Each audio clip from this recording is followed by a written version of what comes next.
Goeiemôre almal, dit is Woensdagoggend, dis die 26ste Maart, jaar 2025 se lieflike dag geskenk deur Abba Vader vir ieder en elkeen van ons. My naam is Sonja Gerber. Nou gister het ons gesels van liefde van God en vandag gaan ons gesels oor liefde vir God. Halleluja. Alhoewel God baie groot en magtig is en hy alles in 'n oomblik kan verdelg en ons het eintlik verdien dat hy dit met ons doen, kom hy na ons toe met sy liefde. Hy het immers die mens geskep om met die mens lief te hê. Daarom is die reaksie van die mens om God ook lief te hê en bemoeienis met God te hê. En as ons hom liefhet, beloof hy ook om ons te red en ons te beskerm. Kom ons gaan lees 'n paar verse in God se woord wat hy vir ons gee in verband met liefde. Deuteronomium 7 vers 9 sê: Jy moet dan weet dat die Here jou God is, die getroue God wat die verbond en die goedertierendheid hou vir die wat hom liefhet en sy gebooie onderhou in dieselfde geslagte. Halleluja. En dan gaan ons daarna Psalm 31 toe, verse 24. Julle moet die Here lief hê, al sy gunsgenote. Die Here bewaar die getroues en vergeld hom oorvloedig wat trots handel. Halleluja. Dan die volgende gedeelte is Markus 12 vers 28 tot 34. En dit is die groot gebod.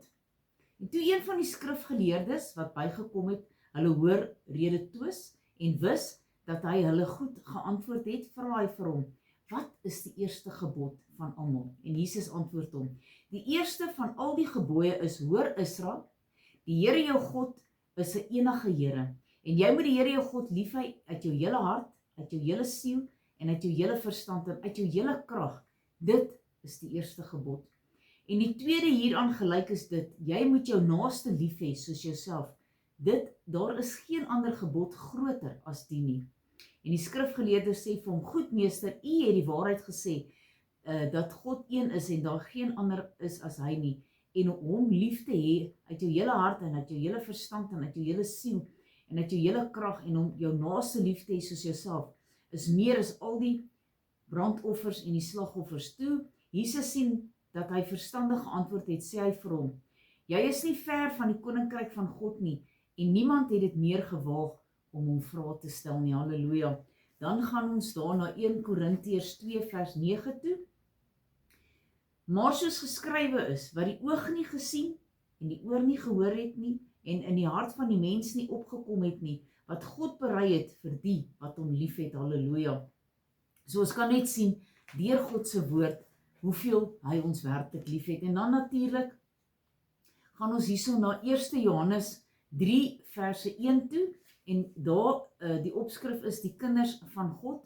Kyk wat 'n groot liefde die Vader aan ons bewys het, dat ons kinders van God genoem kan word.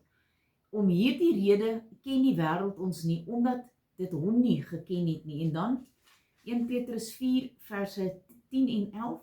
Hierin is die liefde, nie dat ons God liefgehad het nie, maar dat hy ons liefgehad het en hy sy seun gegee het as 'n versoening vir ons sondes. Geliefdes, as God ons so liefgehad het, behoort ons ook mekaar lief te hê. Kom ons bid saam. Halleluja. Almagtige God en hemelse Vader, Here, baie dankie dat U ons liefhet.